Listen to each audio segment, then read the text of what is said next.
Sejam bem-vindos a mais um episódio do podcast A Bússola do Gestor. Este projeto que tem o objetivo de levar conhecimento, de ajudar você que é empreendedor, se transformar cada vez mais em um gestor.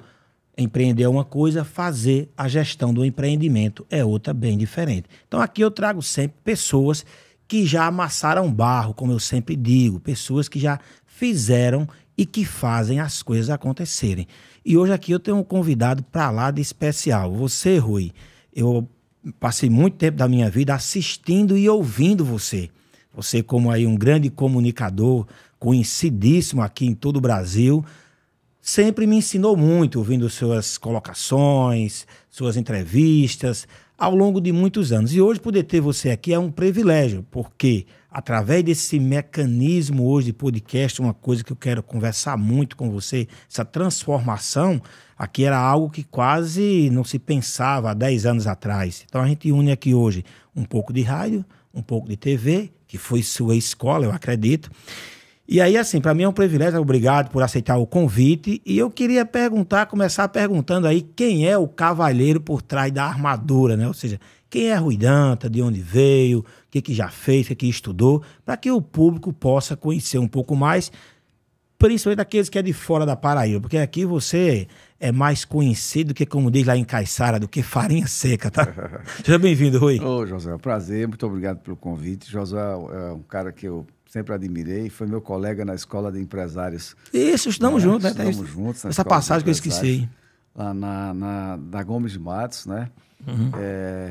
Eu sou de Souza, sou natural de Souza, sou sertanejo.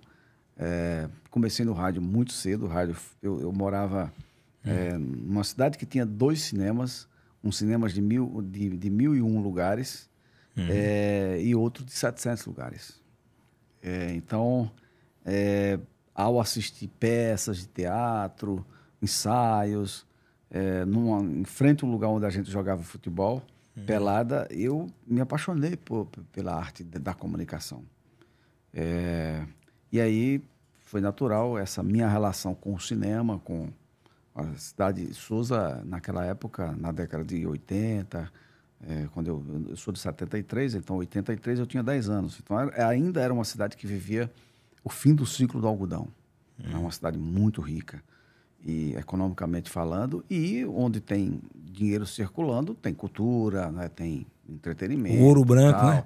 O ouro branco e tal. Então, a cidade, na época, o industrial José de Paiva Gadelha, ele construiu uma rádio e ele fez uma discoteca na rádio que era um negócio assim sensacional, né? Um cheiro de carpete, cheiro de disco novo. E aí eu tive o privilégio de, além de conviver com 2 cinemas, quer dizer, diariamente, um adolescente com 10 anos de idade, eu ainda convivia abrindo aqueles LPs que chegavam, lançamento... Os long play. Coisa assim, magnífica. Você vê um lançamento do Beatles, você vê Roberto Carlos todo ano fazia o seu. Pois era, o Michael Jackson. Então, eu comecei na comunicação um pouco por esse aspecto. E aí me apaixonei, fiz rádio em Souza durante muitos anos.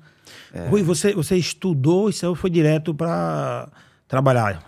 Não. Aí eu fiz meu primeiro vestibular foi para... Eu queria ser advogado. Mas disputa muito forte na época, eu não consegui passar para direito, eu passei para história. Então eu cursei história e depois transferi para direito. Mas aí, o que acontece?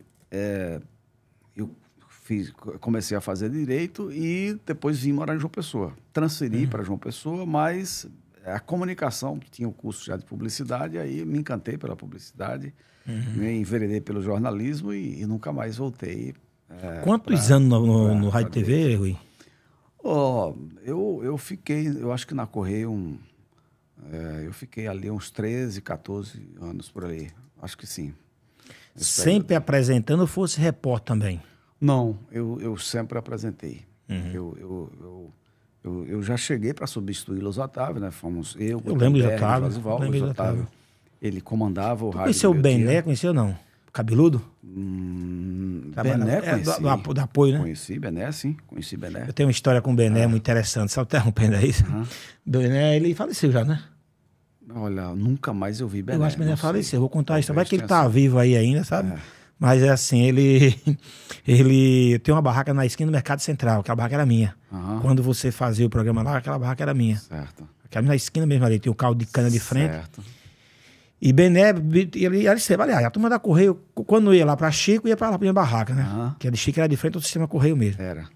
E aí, Bené tava lá com a namorada e chegou a outra. E lá vem as duas. Aí ele olhou assim, olha, vocês devem ter muito que conversar, eu vou sair, deixou as duas e foi embora, sabe? Bené é uma figura.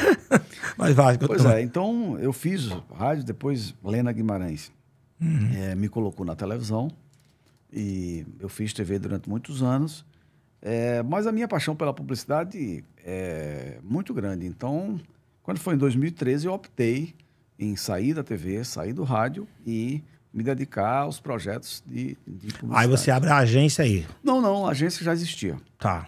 Enquanto você estava trabalhando na Correio, você já tinha empreendia em paralelo ali. Já.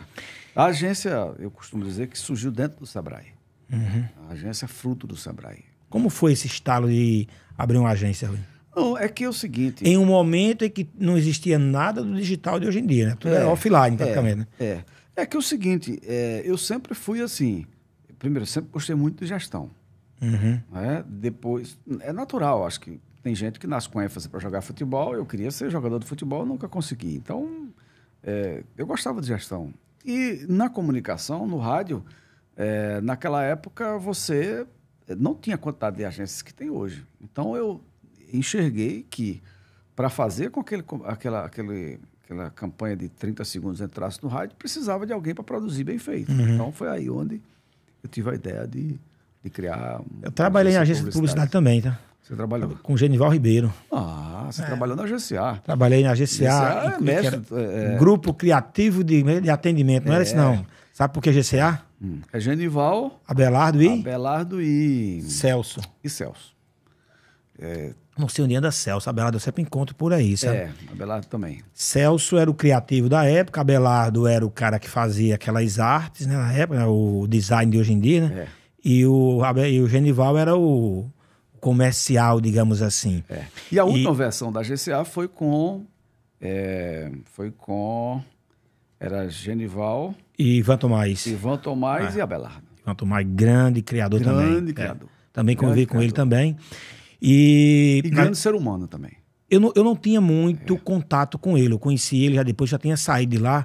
Porque quando eu comecei na GCA, foi na época em que ela funcionava, onde é o shopping Tambiá.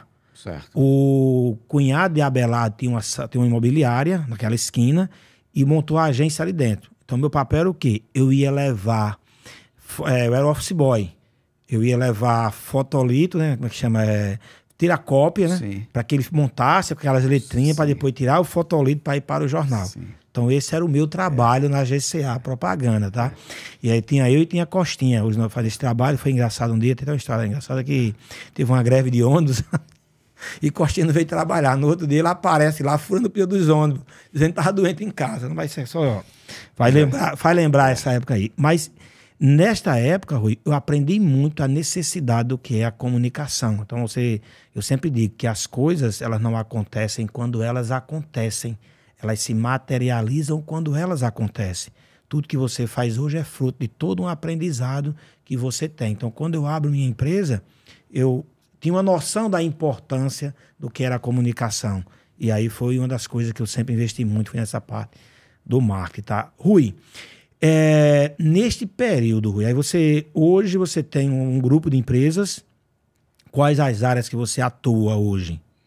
Na verdade, com o advento da transformação digital, a gente que tinha uma agência de publicidade foi obrigado a ter vários CNPJs. Por uma razão. O dinheiro que entrava na agência via intermediação de compra de mídia, e a gente sempre teve um posicionamento de ter grandes contas, clientes corporativos do setor público, então tudo que passava por dentro da agência, que ia para a mídia, era uma verba boa. Então, um belo dia, com a chegada do Facebook, por exemplo, que foi a primeira grande mídia que tomou verba dos sistemas de comunicação tradicionais, a gente passou a sofrer. E aí, você me conhece, você sabe que eu sou apaixonado por consultoria, por inovação, por projetos. Eu comecei a me inquietar, porque a gente começa a perder receita, e aí a gente Você tenta se reinventar, literalmente. a buscar um processo de reinvenção. Nesse processo de reinvenção, a gente descobre que, para pegar aquele dinheiro de volta, não podia ir servir a agência. Porque a turma que estava chegando no digital dizia, olha, a agência não é novidade, não funciona mais. Então a gente teve que pivotar, para usar uma palavra da moda. Então, a gente transforma uma assessoria de imprensa que nós tínhamos em uma empresa de assessoria de imprensa / brand content, ou seja, começa a fazer assessoria, continua fazendo assessoria de imprensa, mas também conteúdos voltados para o orgânico na internet.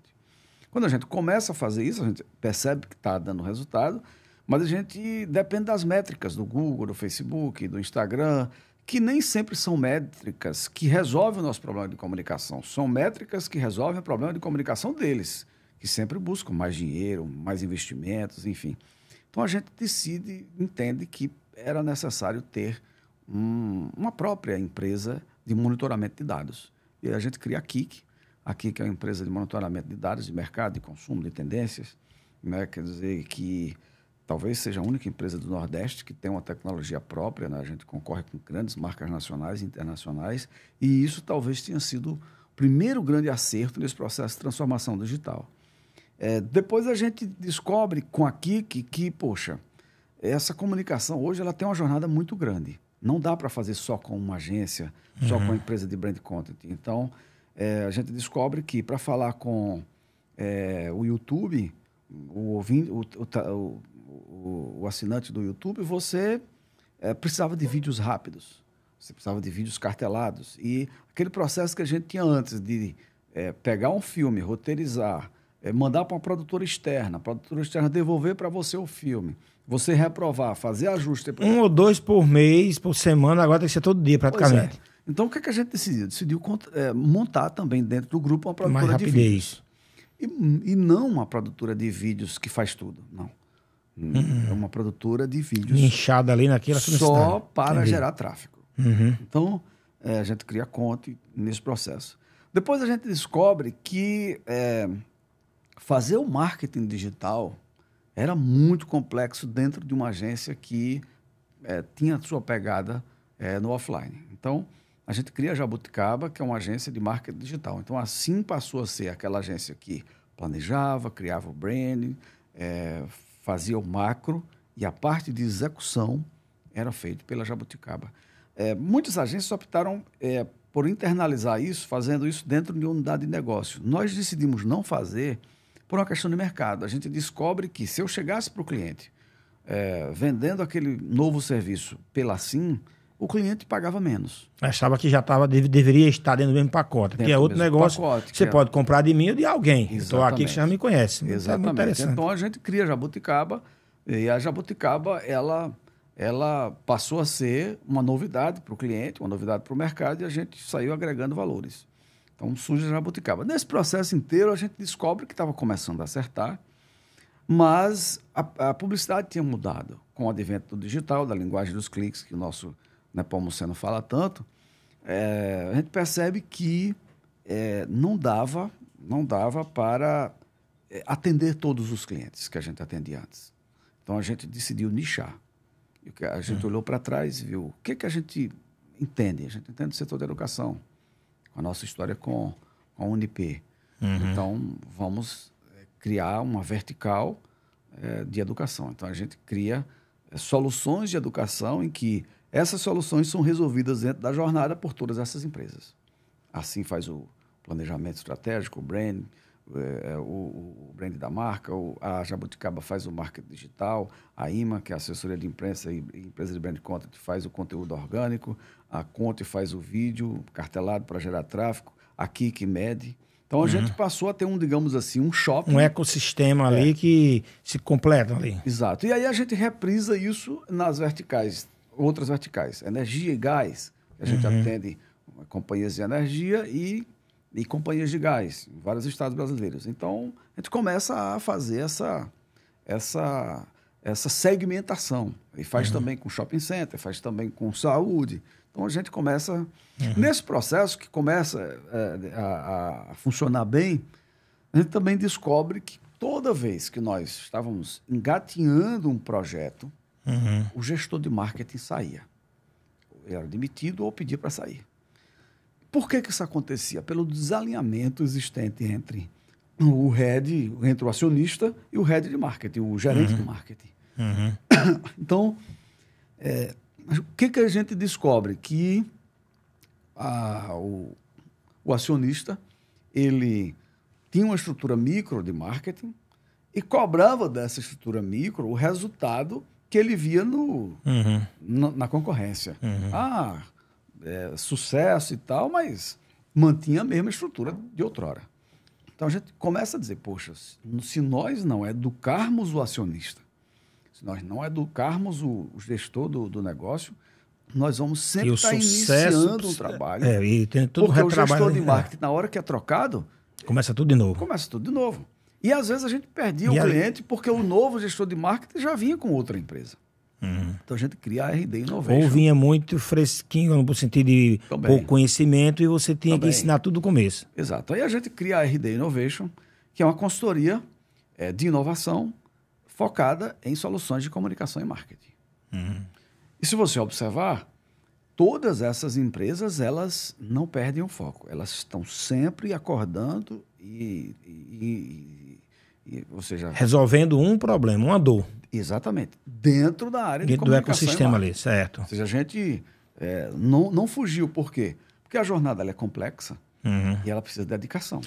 Então, Rui, você trazendo isso aí, eu estou aqui passando aqui um fio na minha cabeça de muitas conversas que eu já tive com donos de agência, com empresários, que eles não têm essa visão sistêmica do que aconteceu do offline para o online. Que fala-se aí no digital hoje em dia, né? Mas assim, a forma que você fazia a comunicação, eu falo você não é Rui, digo o mercado fazia, em preparar aquele filme numa agência, mandar para uma TV, mandar as peças de jornais, colocar um outdoor, uma panfletagem, se resumia basicamente a um rádio, enfim. A infinidade de possibilidades tem hoje requer também uma adaptação. As métricas são outras, a forma de você acompanhar, de você monitorar, tudo está acontecendo. E poucos que eu converso têm essa noção. Muita gente boa que teve sucesso nesse mercado não está conseguindo ter sucesso nos dias atuais. Inclusive, conversando recentemente com um amigo aí que tem proprietário de uma grande agência aqui no Nordeste, que já fez campanha de presidente, de Brizola, enfim. Ele não, eu percebo claramente que ele está anos-luz atrás do que você está trazendo aqui, essa clareza no que está acontecendo.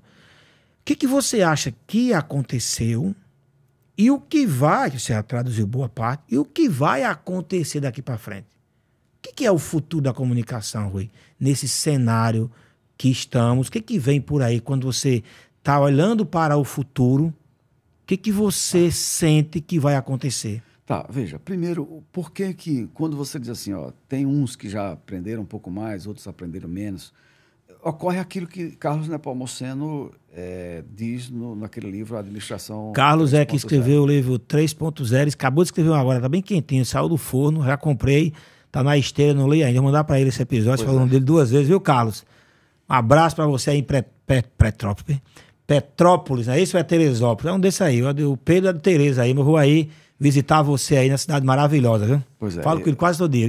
Eu gosto muito dele, você que me apresentou, Carlos Nepomuceno. Vá falando que eu vou pegar o livro dele aqui para dizer qual é aqui, fazer um jabá para ele aqui. Tá?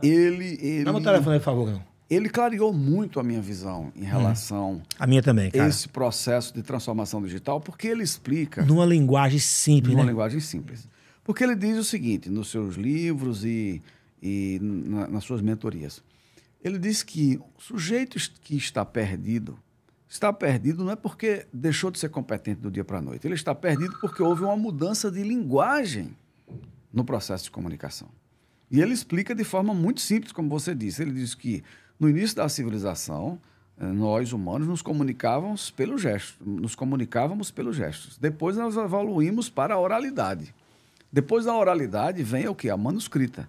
Depois da manuscrita, a escrita, e muito tempo depois da escrita vem a linguagem dos cliques. Toda vez que houve mudança de linguagem, alguns analfabetos ficaram para trás. Então, por que tem muita gente achando que está perdido no processo de comunicação, de marketing e tal? É porque houve uma mudança de linguagem. E essa mudança de linguagem, que é a linguagem dos cliques, ela interfere na gestão, por quê?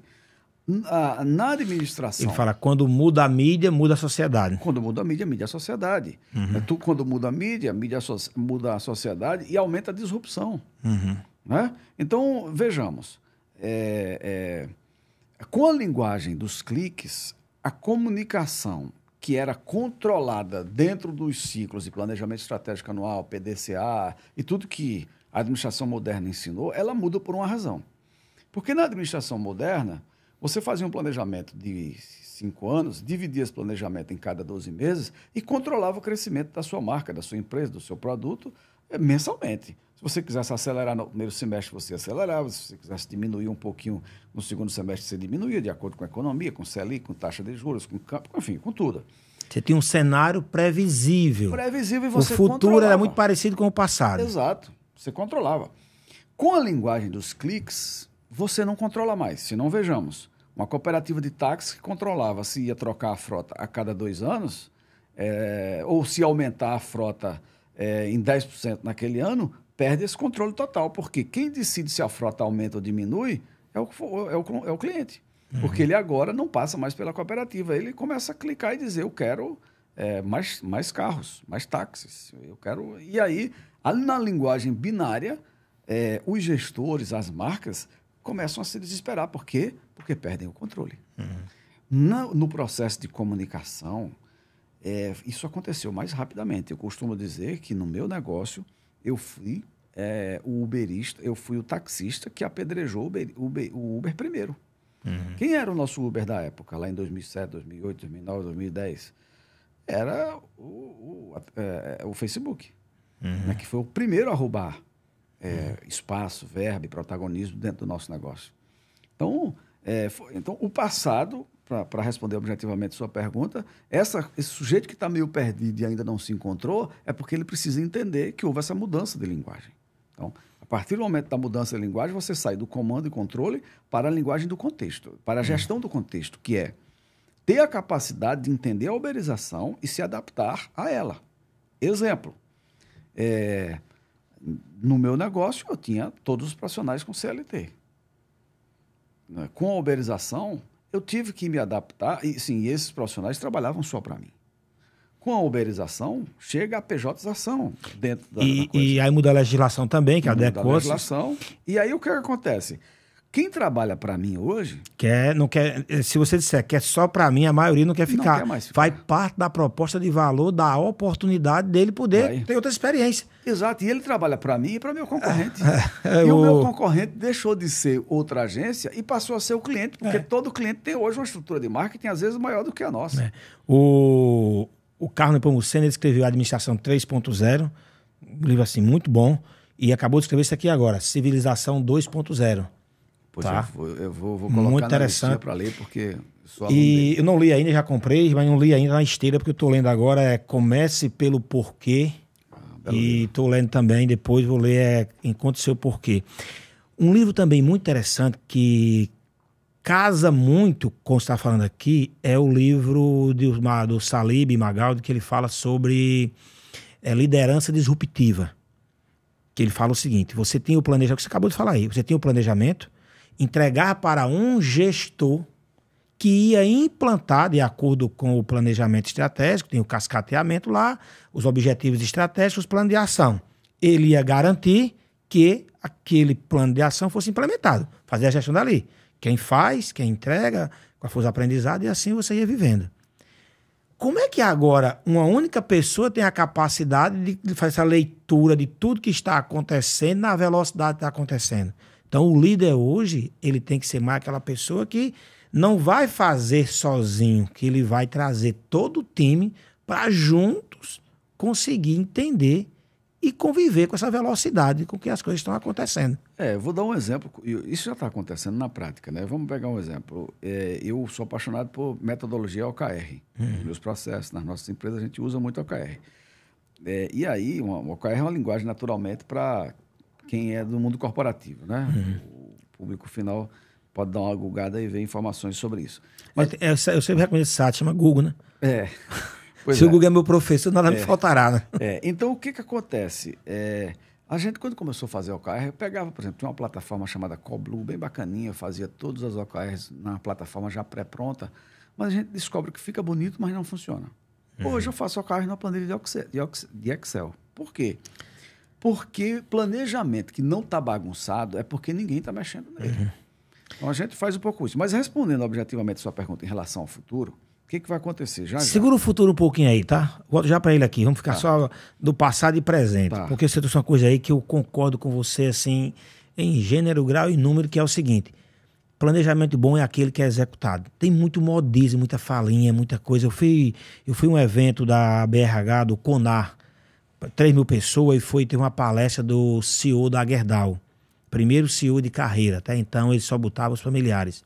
E aí resolveram trazer um CEO de carreira de fora da família. E a palestra anterior, sabe aquele palestrante que cai de paraquedas em uma palestra que o anterior deixa a bola lá em cima, ou bem destoada do que ele vai falar? A palestra anterior foi do cara do People Analítico. Eu me lembro ainda, o cara disse, tem até o nível 9. O nível 1 é você ter uma planilha Excel. O nível 2, uma planilha dinâmica. O nível 3, você já tem um softwarezinho lá que funciona. O nível 4 na época não tinha IA ainda, que vou abordar esse assunto com você também daqui a pouco, né? Você está vendo a parte da IA quando falarmos do futuro.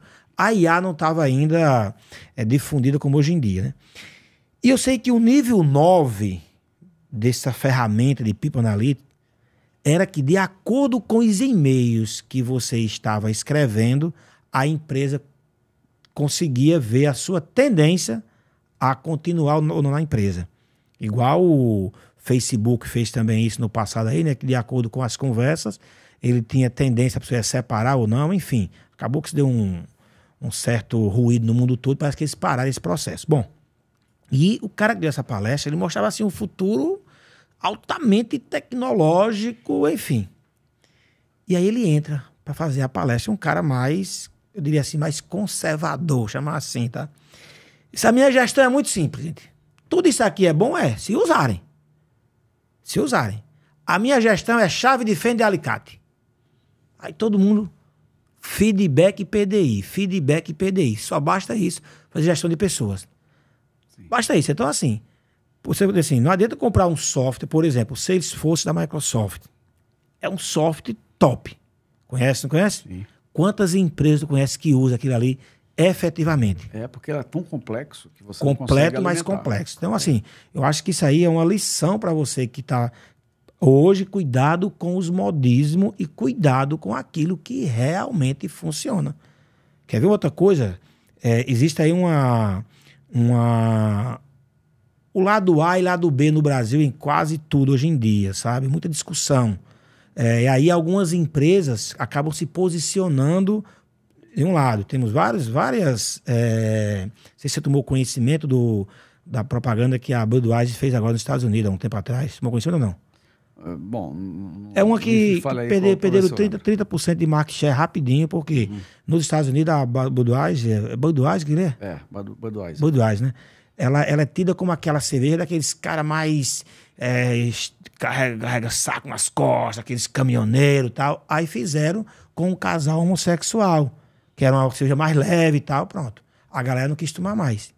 Então eles falam o seguinte, quem trouxe esse exemplo falou o seguinte, olha, o que a empresa deve fazer? Busque as coisas que são atemporais.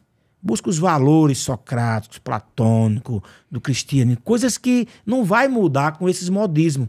A gente pega aqui agora, por exemplo, uma briga, uma metade apoiando um show de Madonna, uma metade criticando. Aí o cara vai botar a marca naquele negócio. Até o caso da CIMED aí, parece que ele deu uma ré pra trás aí, né? Não acompanhei muito de perto, não. Né? Não, também não. Então, assim, mas me parece que ela pagou os stories todos, porque ele fez um produto, deu muita ênfase ali no show de Madonna, quando estava acontecendo aquela tragédia no Rio Grande do Sul. E aí a galera cai em cima. Então, hoje em dia tem muito isso, né? Então, existe hoje um modismo muito grande com muita coisa que até funciona, mas tem que ter muito cuidado com isso. Então, quando você diz assim, eu tinha um software muito bonito, mas na prática era melhor fazer o BBF. Que é o básico bem feito. É verdade. Beleza? É isso aí. Vamos falar de futuro agora? Vamos. No processo de transformação digital, o que vai acontecer? Isso é só o começo. Agora, é um começo que, na minha opinião, vai ser mais leve. Só interrompendo aí, que o Nepo, ele usa outra frase, né? Ele diz que é transformação para o digital, né? Pois no livro dele, né? Ele não usa transformação digital, não. Ele quer para o digital. Para né? o digital, Mas ele é só um filósofo. forma de falar, né? Mas ele é um filósofo que conceitua bem. E como é um educador, ele nessas observações que ele faz, ele abre a mente da gente. Né? Porque a lógica de Nepo é que não houve uma disrupção, há uma continuidade. Né? Há uma continuidade. Ele grava todo dia um áudio, sabe, né? Grava. Todo dia, quase vezes eu escuto ele. Então, veja só, o que vai acontecer? E Nepo fala muito disso. O processo de uberização, ele não vai parar por aí. Ele vai aumentar, acelerar cada vez mais. Então, se você observar, o Uber, eu vi o balanço do Google, hoje ou foi essa semana, um prejuízo gigantesco. Por quê? O Uber está sendo uberizado, por dentro e por fora. Quer dizer, cooperativas que perderam espaço no mercado, criaram um aplicativo, estão concorrendo com o Uber, com a realidade local, com propostas diferentes, personalizadas, ou seja, ele tomou mercado, mas agora ele perde mercado, porque... Quem ensina também outros a fazer, né? O Airbnb, da mesma forma. Quer dizer, está começando a sofrer crises e tal, porque tem concorrentes de peso, quer dizer, teve que mudar o modelo de negócio rápido por conta do que Nepo coloca muito bem. A linguagem dos cliques gera uma reação binária. Então, não precisa... Por mais que o Airbnb tenha um planejamento estratégico, o consumidor, às vezes, decide uma outra solução. Então, os condomínios também criaram novas regras, adaptando para ver quem pode alugar o seu espaço, quem não mora lá, enfim. São essas coisas de mercado. E em relação à publicidade, vem uma nova revolução por aí, que é a guerra em cima dos ads. Então, a política de ads. O que é o ads? É a propaganda que impacta você hoje com base nos rastros que você deixa na internet. O famoso clique, né? Vai deixando Tem uma frase que eu digo que é: o videogame é de gente grande. Exatamente. Não é para amador. Exatamente. E você deve passar muito por isso, tá certo? Talvez nem tanto, você tem uma clientela de um ticket médio mais alto aí, um high ticket maior aí, que... Mas nas pequenas agências, nos pequenos negócios, o cara acha que o sobrinho da cara cheia de espinha sabe fazer. Não, mas ele faz ali para mim, ele acha que fazer um card ou um vídeo, colocar, acha que aquilo é comunicação. Eu costumo dizer que você tem que ter um entendimento do que você precisa. Por exemplo, se você tem uma clínica e essa clínica precisa, tem demanda para atender 20 pacientes por dia, 10 primeira consulta e 10 retorno, você pode até resolver com qualquer profissional. Por quê? Você resolve um pouquinho do orgânico, um pouquinho com o seu relacionamento e um pouquinho com o tráfego pago, você enche a sua clínica. Agora, se você é uma empresa, uma marca... que tem uma rede de clínica, tem uma franquia, que precisa de um... Pois é. Então, você não consegue, por uma razão. A ferramenta do Instagram, que é do Meta, né, não permite você alcançar o seu público se você não pagar. E não é só você pagar. É você pagar e ter um profissional capaz de desenhar uma campanha que muda toda hora. Basta um concorrente subir uma campanha no mesmo período que interfere na sua. Então, veja só, qualquer processo de comunicação hoje, ele envolve comunicação e engenharia de dados. E toma velocidade. Toma velocidade. Toma velocidade. Tem que estar ali atento, você fazer uma campanha, para o próximo mês, vamos fazer, sei lá, Dia das Mães. Agora, o que eu vou fazer amanhã? Pois é, nós temos, por exemplo, a gente está tendo muitos centros de... muitas instituições de ensino superior. Aqui na Paraíba nós atendemos a Uniesp, dirigido pela nossa competentíssima colega Érica. Almoçamos com ela hoje. Pois é. Então, fazer uma jornada de atração de alunos numa instituição de ensino superior é um baita no desafio. Porque, primeiro, você tem que fazer um funil gigante, né? Você quer botar 2.000 alunos nesse vestibular. Vestibular do início do ano. Então, você abre um funil de 5, 6 mil alunos, candidatos, para fechar 2.000. E aí a jornada de captação é uma guerra, porque você concorre com várias outras marcas que também sabem fazer o tráfego pago. Esse aluno, quando clica no nosso tráfego pago, que vai para a nossa jornada, ele tem inúmeras alternativas para ir embora. E o Instagram é sacaneia, quando o cara clica ali, ele já começa a mandar todo mundo que está com campanha no ar para aquela pessoa, né? Pois é. Então a concorrência é imensa. Mas aí, digamos que você tem uma jornada, uma equipe de captação organizada, rápida, eficiente e tal. E começa a falar com você. Por que isso é interessante, tá? Porque você que estava anunciando, muitas vezes não está atento a isso. Se o cara clicou agora e você passa um tempo para dar retorno para ele, se você tiver o loop, puder fechar tudo dentro da plataforma, ótimo. Mas se tiver interação humana e você demorar a dar um retorno, ele já foi bombardeado por todos os seus concorrentes. Já. E na verdade, ganha quem atender mais rápido.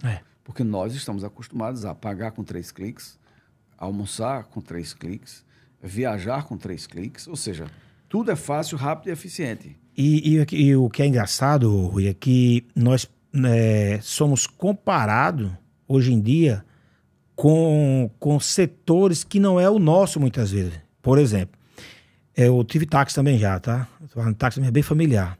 E na época, o nosso passageiro, o nosso cliente, esperar um táxi por 40 minutos, meia hora, era normal. Sim. Era normal, Sim. Era aceitável. Sim. Hoje, você pede um Uber, se aparecer ali 8 minutos, parece uma eternidade. Parece uma eternidade. 1940, para você falar com alguém no Japão, era 90 dias. Era 45 dias para o navio ir, 45 dias para ele voltar por uma rede social chamada Carta.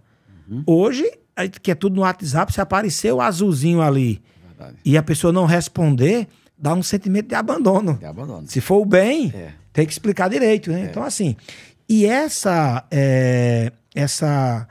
velocidade com que o pensamento hoje está de todos nós, porque a gente fala não é do outro, é da gente mesmo, né? Faz com que qualquer empresa que não tenha essa velocidade, a gente tem, por exemplo, isso aqui, eu tenho um filho de 8 anos, ele pegou o telefone e disse: papai, o telefone não está funcionando, porque a internet está pegando.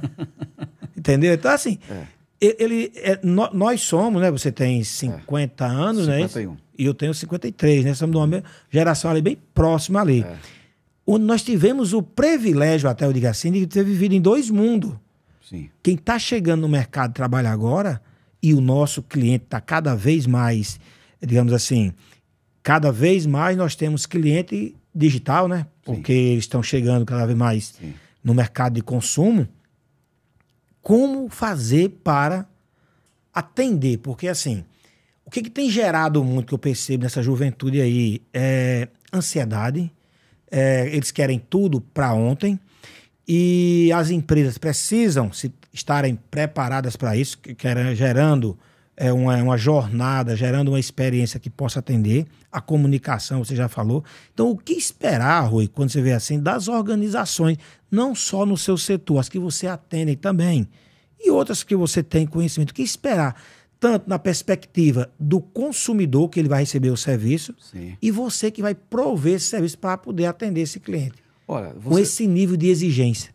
Você tem que fazer um planejamento e transformar esse planejamento no que a gente chama de script. O que é script? O cliente chega na sua loja, virtualmente, bateu na sua porta e é atendido no Instagram. Então, você tem que desenhar um script. Eu estava citando. Olha como é a fala. Chegou na sua loja. Onde é que é a loja? Pois é, no WhatsApp. No WhatsApp. Então, não é a loja física que a gente conheceu. Não é. Então, o que acontece? Você gastou uma fortuna para levar para o seu WhatsApp. Quando chega no WhatsApp, você deixa o cliente na chuva, do lado de fora. Porque você colocá-lo no WhatsApp não significa dizer que ele está dentro da sua loja, não. Ele está na recepção. Mas para atendê-lo e ele se sentir, rapaz, entrei na loja, tomei um café, enquanto eu estiver tomando café, eu vou vendo aqui o cardápio, vou começar. Você tem que prever isso através do que a gente chama nas jornadas de comunicação e marketing de script. Vou continuar no exemplo de uma captação de um aluno. Você põe o aluno no funil e ele chega no WhatsApp da instituição de ensino. E aí você começa no processo de automação, porque se você joga tudo para o atendimento presencial individual é muito complicado, você tem que prever o que vai acontecer. Por exemplo, no caso de João Pessoa, uma aluna passa para determinado curso no Uniesp, mas ela mora no Bessa. Então, o script tem que prever. Para alunos que moram no Bessa, o preço é X, a cadência dessa informação é essa, você busca informações se ela mora sozinha, se ela mora com os pais. A jornada desenhada. Tal. Tem que prever tudo. Por quê? Para dar autonomia ao atendimento. Certo?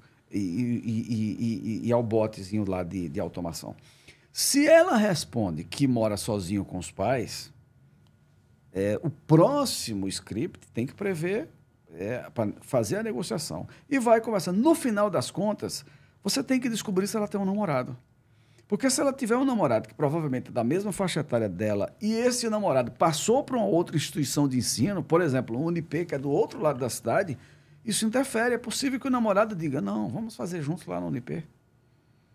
Então, ela está querendo estudar no Uniesp, porque ela gosta, vê que é o melhor centro de ensino da cidade, moderno e tal. O Unip ficou para trás, é já velho, é carcomido ali, o estacionamento... Então, o cara pode ter todos os argumentos, mas o namorado convence ela a estudar no Unip. Porque vai... E aí, o que fazer no caso como esse aí? Nesse caso, você tem que prever um script. Colocar no script o seguinte, seu namorado passou por Unip, passou. Aí tem lá, para o namorado que passou por Unip, aplica um desconto de 50% na matrícula. E aí tem que fechar na hora, porque se deixá-lo pensar, não fecha. Essa capacidade de você quebrar as objeções, né? Que é como a gente chama na parte de venda. Você manteve um exemplo bem interessante da minha esposa, né? Que ela faz a parte de harmonização. Ela faz a harmonização orofacial. E aí o cara chegou e foi lá, fez todo o diagnóstico, tudo. Ele olhou assim para ela e disse assim, olha, eu já sei quem você é, eu já conheço você, já postei sua vida toda, já puxei seu CPF. Já tá assim, você já conhece, tá? Agora me diga por que eu tenho que fechar com você, que eu já passei em 4 profissionais tão boa quanto você. Boa pergunta. Ela olhou para ele e disse, se você já tem a resposta, você está aqui porque você não se sentiu seguro com nenhuma outra, senão você não estaria aqui. Então você está aqui porque você se sentiu seguro ao ponto de falar para mim o que você falou. E daí que fechou o negócio, cara. E eu achava que sabia vender. Aprendi mais uma, sabe? Então, assim. Pois é. Então, dentro do processo de venda, essa segurança do que você faz, do que você está prestando para a sociedade é muito importante quando você vai levar qualquer que seja a proposta. E aí, além do script, pode ser o bot dar automaticamente também, né? Pode. Ou Pode. Na hora que, se essa altura já tiver entrado já um ser humano, tem que ter essa capacidade de quebrar as famosas objeções. E aí eu vou encerrar essa fase de futuro dizendo o seguinte, que a inteligência artificial ela vem para resolver outros Essa era a minha pergunta. Tá. Rui, IA, essa palavra que tão falada nos últimos tempos, como é que você, tão antenado com as mudanças, que acompanha, está sempre antevendo o próximo passo, porque eu digo que a grande sacada é você ganhar o jogo antes de entrar nele. Ter toda uma estratégia. A gente sabe que o que vence são as estratégias. Como é que você viu, está vendo e se preparando para este novo momento, também sem volta? Veja, ao contrário da transformação para o digital, como diz Napô, que eu sofri muito, ali entre 2013 e 2017 eu fiquei completamente perdido. Sei o que é isso. Tem hora que você dá uma bugada, né? Fica meio assim, até você... perdido e só me reencontrei quando li Nepô, porque eu entendi que eu estava perdido porque tinha havido a mudança de linguagem e eu precisava aprender essa nova linguagem. Então Rui, aconteceu, deixa eu interromper você aí, porque aquele livro para mim foi desacortinador. Eu costumo dizer que a gente tem às vezes uma cortina e tem algumas coisas que dá aquele estalo. Para mim, quando eu li, eu me arrependo todinha. Para mim foi... É tanto que eu fiz um trabalho com ele, eu reuni o pessoal, comprei uma caixa de livro para sair dando para meus amigos. Pois é, eu inclusive sou grato a você, porque quem me apresentou Nepomuceno foi você. Nem sabia disso. Foi, você me apresentou com o André Teobaldi num evento que nós fizemos na usina da Energisa. A Energisa trouxe Nepomuceno e nós juntos pudemos embarcar no estudo bimodal com Nepomuceno. E aquilo foi um divisor de águas. Por quê? Porque eu não conseguia conceber os gurus de palco dizendo ali que tudo que existia tinha se acabado. Entende? Eu não entendia os gurus de palco condenando o último livro de Kotler da época, que era o Marketing 4.0. Né? E aí... Kotler sempre foi um clássico Sem dúvida. Kotler até hoje é moderno. Não é Kotler que Só diz... tem que saber ler, né? Só tem que saber ler, interpretar. Quando Kotler dizia a televisão não vai se acabar, ele foi bombardeado pelas pessoas, pelos gurus de palco ali de 2010, 2012, 2013. Os caras que querem ganhar 1 milhão ensinando como ganhar 1 milhão, né? Exatamente. E Kotler diz a televisão não vai se acabar porque ela vai sair da parede e vai para o telefone. E hoje 70% do que existe de conteúdo produzido nesse Brasil ainda é da televisão. Você diz assim, não, mas tem os influenciadores que fazem, mas veja quanto o Big Brother a repercussão que acontece no Big Brother. Então a televisão... Tipo assim, começa aqui, eu estava vendo a reportagem com a Dib, ele falando, né, que ele aparece no caldeirão do Hulk ali, mas tem toda uma estratégia antes, eu digo que é o ADD, antes, durante e depois. Sim. Agora, veja, isso não é mais para todas as marcas, tá? Tem marca que pode desenvolver sua estratégia só lá no digital, certo? Mas, você vê, o Netflix anuncia na Globo. Eu acho engraçado, né? Tem o Globo Play lá que anuncia lá. Anuncia lá, pô. Um barato. Por quê? Porque precisa, as mídias, elas se complementam. Tá? Democratizou muito, né, Rui? Democratizou e vai continuar democratizando muito mais. E a inteligência artificial vai permitir à nossa geração e às gerações futuras trabalhar menos com aquele processo burocrático, cansativo, exaustivo. Repetitivo. E promover um trabalho mais prazeroso, que é um trabalho analítico. Ontem eu estava jantando e estava passando, acho que é uma novela que passa agora, que Renasceu, acho que é isso, E tem o filho dele, parece que é candidato, né? Não sei bem o nome não, que eu não assisto a novela, não sei. E ele faz assim, ó. Não, papai, a IA pode me ajudar. Haja como sendo um marqueteiro para criar uma campanha para um deputado estadual na Bahia, assim. Aí o cara, caramba! Pois é. Então isso vai facilitar um pouco mais. Eu sou um otimista em relação ao processo de evolução da civilização e todos os acessórios que a tecnologia traz. Deixa eu dar uma opinião. Eu não sou dessa turma que acha que a inteligência artificial vai tirar emprego de ninguém, de maneira alguma. Eu vou dizer a minha opinião, Rui, aí, sobre o IA, tá? Primeiro, eu tive meu consultor de RH hoje, e também amigo, já veio aqui 3 vezes, é Rafael Favio. Rafael é pastor também. E eu convidei ele para assistir o pastor Cláudio. Disse, pô, José, você não vai na minha igreja, eu passo 2 horas preparando lá o culto, você vai uma vez e vem, quer que eu pague para assistir, cara? Brincando comigo, né? Eu disse, tá bom. Aí eu fui pro show, gostei e tudo, comentei para ele como é que foi, quais foram os aprendizados. Inclusive, eu aprendi uma coisa lá que disse que você não nasce no dia que você nasce. Você vem ao mundo quando você nasce, mas você nasceu quando o espermatozoide ali encontrou o óvulo, sabe? Que tem vida dentro da pessoa. Achei bem interessante essa colocação dele. E conversando com ele, aí eu disse, pastor, você pregou sobre o que domingo? Ele disse, eu preguei sobre Jesus como sumo sacerdócio. Aí eu coloquei lá, né? Sou pastor, me ajuda a elaborar o culto de domingo.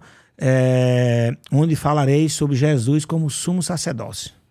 Dei uma tela na minha sala, dei o enter e começou o milagre aparecendo. Tá. Fale isso, assim, assim, Jesus foi isso, isso e isso. Aqui você pode usar o versículo tal e depois você pode reforçar com isso. E ele foi lendo assim, né? E ele ia lendo, tá certo?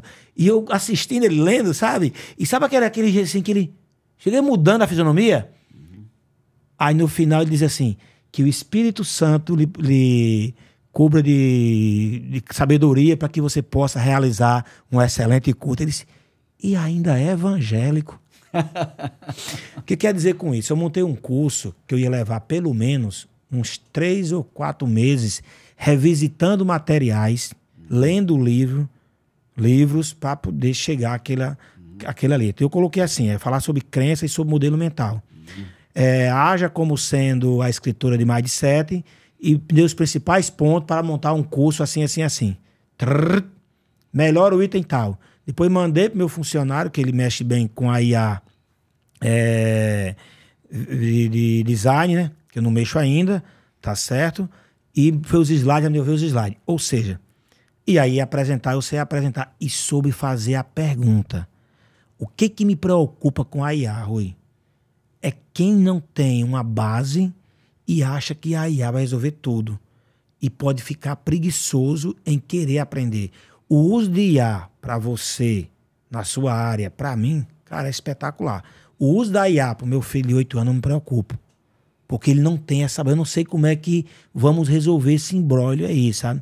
Porque se você não souber fazer a pergunta ou interpretar o que ele te deu como resposta lá, vai... Mas veja, eu enxergo o seguinte, o Google é só uma... A IA é um Google evoluído. Uhum. Se você observa, o Google, ele surge em 2008 dizendo o seguinte, qual é o posicionamento do Google? Ele se posiciona como a empresa que quer organizar as informações do planeta. E torná-la disponível. E organiza do jeito dele. O propósito do Google. O propósito é organizar as informações e torná-la disponível. É isso mesmo. Então, o que acontece? Durante muitos anos, as marcas não entenderam isso. Jogavam informações no Instagram, esqueceram do Google. Tinha marca que abandonou até o site. Certo? E essas marcas, muitas delas, perderam tanto mercado que quebraram. Depois elas descobriram que tinham que ir para o Google, porque o sujeito é impactado lá no Instagram, mas para achar o produto, às vezes, tem que buscar no Google. Então, as marcas aprenderam. Então, com os nossos filhos e tal, eles vai ocorrer da mesma forma, porque nós vamos nos adaptando. O ser humano é genial, porque ele tem uma capacidade de adaptar e abstração de conceito gigante. Eu fiz o curso de programação neurolinguística com Magui, e ela contou a história de uma entrevista com o presidente do Butão, né? Aquele país que lá não tem o PIB, lá eles têm o FID, né? Que é Felicidade Interna Bruta. E eles são muito tranquilos, muito calmos com tudo. É tanto que parece que os melhores arqueiros do mundo vêm de lá. Eles são muito bons, eles têm uma concentração boa. É tanto que Raul Candeloro também é um nepô para mim na área comercial. Ele disse que se passar uma borboleta na frente dele, ele não vê quando ele está ali concentrado para atirar com arco e flecha. E perguntaram ao presidente, mas vocês estão preocupados com o futuro, não? Ele disse, não. Como não? Ele disse, não, o futuro trará suas próprias soluções. Sem dúvida. Eu acredito então, nisso. Você fala, não lembrei dele. Nós somos todos ungidos por Deus, nós somos um projeto de Deus aqui na Terra, e esse projeto se melhora a cada ano, melhora a cada geração, melhora a cada década, melhora a cada milênio. Não é? É porque é um projeto perfeito. Agora, é um projeto lento, porque é complexo. Você imagina o seguinte, nós vivemos numa bola que roda a quase 1.000 km por hora. Uma velocidade gigantesca. Se der um freio lá em cima, ninguém fica em pé dessa bola. Se girar um grau diferente... Se girar um grau diferente, então o que acontece? Esse maestro, né, esse grande arquiteto do universo todo, ele controla... fez os planejamentos capazes de resolver esses problemas que vão surgindo ao longo da humanidade. E o maestro é bom, viu? O maestro é muito bom. Então, eu sou um otimista. Se não fosse, nós estaremos ainda comendo carne crua na África. Outro dia eu vinha viajando, era bem umas 11 horas, aí meu advogado me ligou, né? Aí, tá aonde, Josué? Eu disse, estou viajando. Ele disse, de onde? Vem de onde? Eu estou vindo de Campina Grande. Sozinho, rapaz? Não, sozinho não. Tá indo eu e Deus. Aí ele disse, cara, Tu pode ser fraco, viu? Mas a companhia é forte. Rui, estamos aqui já quase uma hora aqui de bate-papo. Ficaria aqui com você uma semana, muita coisa, muito aprendizado. E uma mensagem final, Rui, que você deixa aí para quem está nos ouvindo e ou nos assistindo. Pode ser hoje não, pode ser amanhã quando for publicado, pode ser daqui a 50 anos, a 100 anos, né? Quem sabe? Isso aqui ficar para as próximas gerações.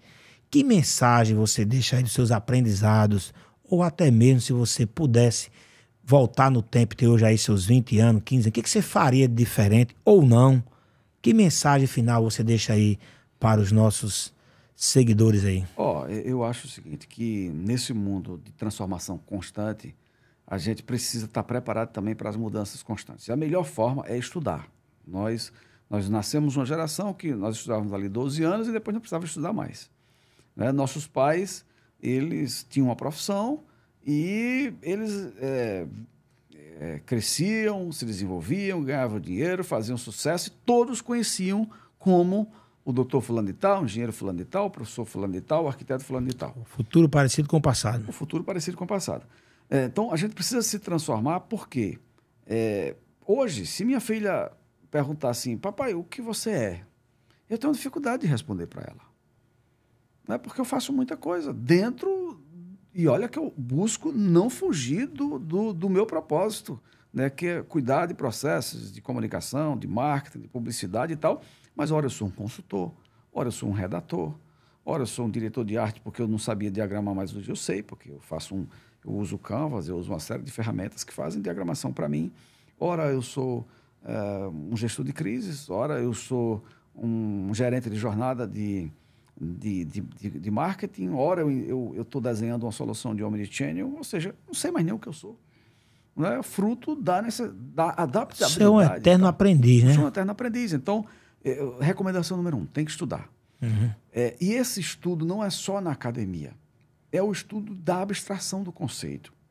Ler. Ler é uma forma de você estar na academia. Uhum. Porque às vezes você vai para a academia, você tem uma filosofia fechada dentro daquele entendimento. Na hora que você pega um livro e confronta aquela filosofia, às vezes você é um crítico dela.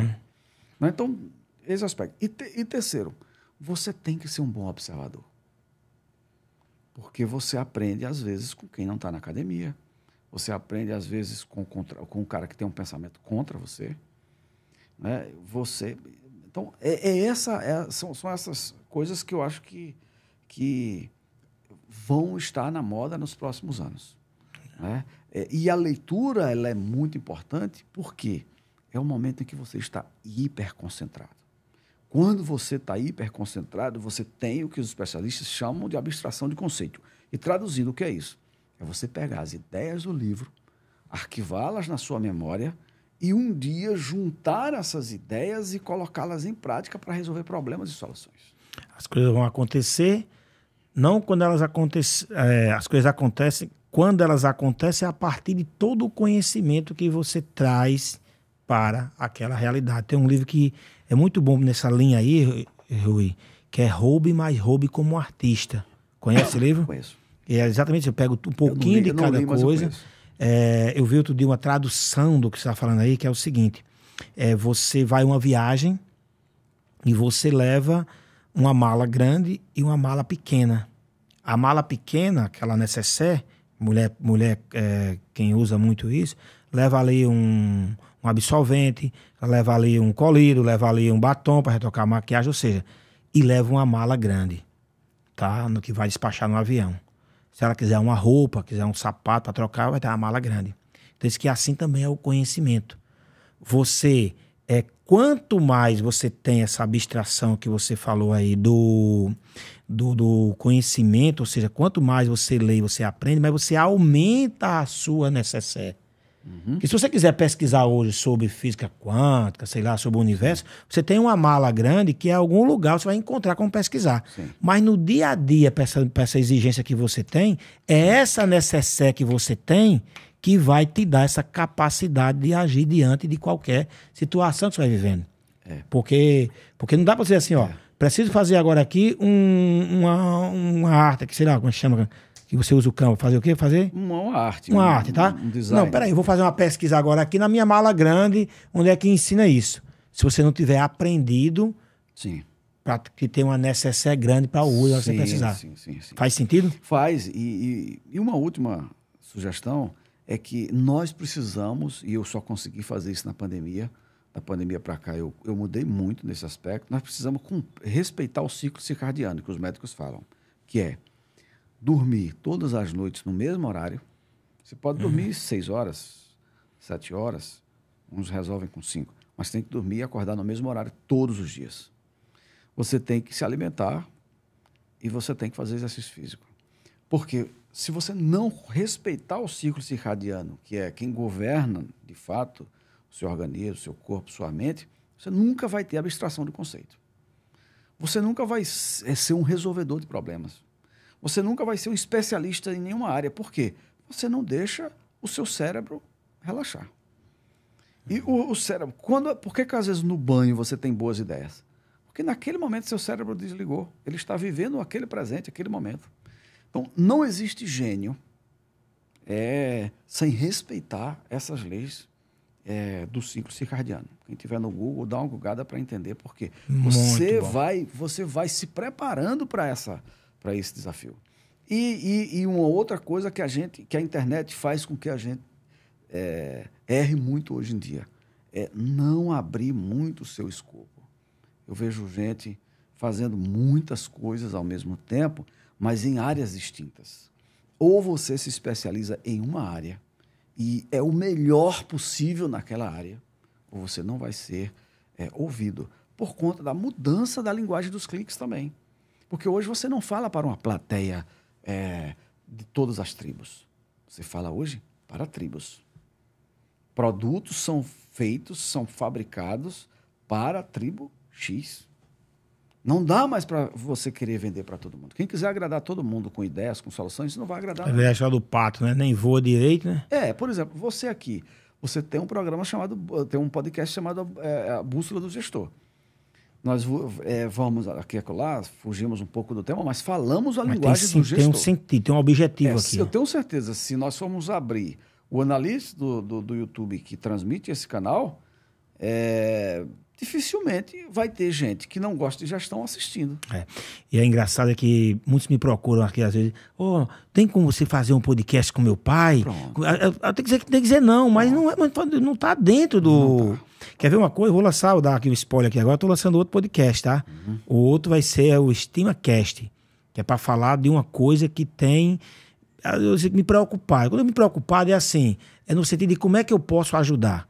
Eu tenho visto muita gente com a baixa autoestima. Certo. E todo mundo tem uma história genial. Sim. Então, qual é a sua história que pode inspirar outras pessoas? Então, vai ser lançado aí, já registrei o domínio, já estou criando as redes, já negociei aqui com meus amigos aqui da Prisma e vamos lançar o EstimaCast, que esse sim é para falar do cavaleiro por trás da armadura, sabe? Rui CPF, o que você fez, Rui? Quais foram os pontos de inflexão? Qual foi a hora que não ia dar certo e deu? Esse vamos falar 20% de gestão e 80% para inspirar pessoas, tá certo? Porque eu tenho um livro para escrever, sabe, Rui? Já escrevi o título, tá? Certo. Falta o livro, que é Obrigado por não ter me ajudado, sabe? Onde eu vou agradecer quem me ajudou, mas principalmente os desafios que eu passei. Eles foram os degraus na escada que eu subi a vida, sabe? Sem eles, eu não seria quem eu sou, sem as dificuldades que eu passei, sabe? Então, o EstimaCast, ele vem para falar sobre o CPF. Aqui é para falar, aqui é nichado para falar da parte de gestão, tá? Sugiro que você leia Obrigado pelo Atraso. Livro, tem? Vou ler, tá? Um jornalista americano famoso, que é com base nos atrasos que as pessoas às vezes marcavam com ele, uma entrevista, e ele fala sobre a virada de chave que deu na vida, nos momentos em que ele esperava uma pessoa para uma conversa. Eu sempre coloco assim que todos nós devemos ser gratos todos os dias por tudo que acontece, né? As dificuldades que enfrentamos são coisas que Deus proporciona para que a gente possa crescer.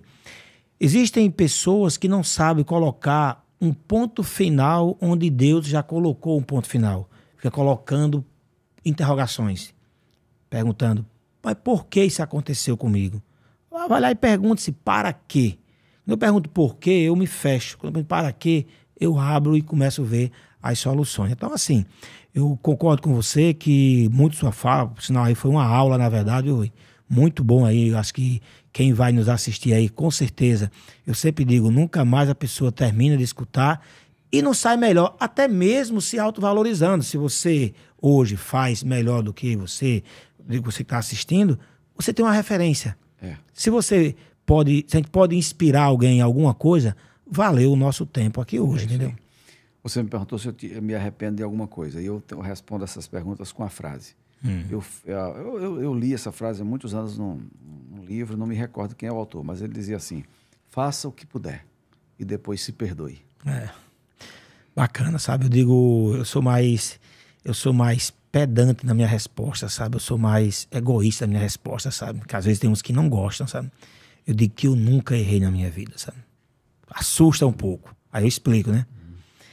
Naquele momento, com a capacidade que eu tinha, a minha capacidade cognitiva, com as informações que eu tinha, com o conhecimento que eu tive, eu tomei a melhor decisão. Se não foi a melhor, eu tiver a oportunidade de tomar outra decisão com os aprendizados, aí eu tomarei outra. Como diz o o filósofo, acho que é Zarastuta, é isso?